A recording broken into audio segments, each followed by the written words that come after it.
আমাদেরকে জানানো হয় মেজর জিয়ার বিরুদ্ধে 20 লক্ষ টাকা বাউন্টি ঘোষণা করা হয়েছে, সেই মর্মে কোনো রেকর্ড তাদের দপ্তরে নাই।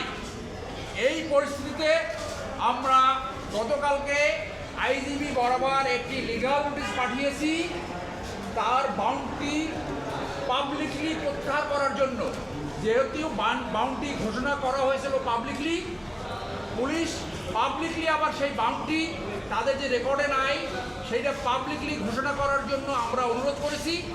একই সাথে তাকে যুক্তিসঙ্গতভাবে ক্ষতিপূরণ দেওয়ার জন্য আমরা আবেদন জানিয়েছি। তারা যদি এটা না করে তাহলে আমরা অ্যাপ্রোপ্রিয়েট আইনি ব্যবস্থা গ্রহণ করব। এই ব্যাপারে আপনাদের কোনো কোশ্চেন থাকবে না হলে আরেকটা ব্যাপার। আচ্ছা, এই ব্যাপারে একটা, তিনি তো ফাঁসির দণ্ডপ্রাপ্ত। জি, তার ব্যাপারে এইখানে একজন ফাঁসির মৃত্যুদণ্ডপ্রাপ্ত আসামির পক্ষে সে 20 লাখ টাকা বা অ্যামাউন্টটা যদি আরও বেশি হয় কম হোক সেটা বিষয় না, মানে সেই জায়গায় লিগ্যাল ভিত্তিটা কি? মানে এইখানে রাষ্ট্রের বা পুলিশ কর্তৃক যেটা ঘোষণা করা হয়েছিল সেখানে তাদের আইনি ব্যত্যয়টা কি ঘটছে? আইনি ব্যত্যয় ঘটেছে যে তারা যেহেতু পাবলিকলি এটা ঘোষণা করছে, এখন তারা বলছে যে তাদের রেকর্ডে নাই। এইটা হলো বেআইনি। আপনার তো সেটা রেকর্ডে থাকবে। আপনি এখন চিঠি দিয়ে আমাদেরকে জানালেন যে আপনার রেকর্ডে নাই, তাহলে ওইটা বেআইনি, ওই ঘোষণাটা বেআইনি ছিল।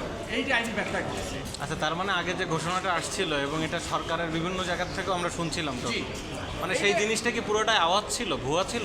এখন তো আমাদের তাই মনে হচ্ছে যে আপনার রেকর্ডে যদি না থাকে তাহলে আপনি পাবলিকলি কিভাবে এটা প্রচার করলেন।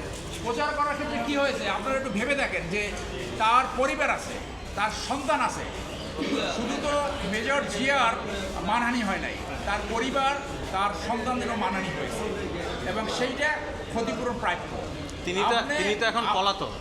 তিনি লুকিয়ে আছেন এখন বলতে, এখন হ্যাঁ লুকিয়ে আছেন।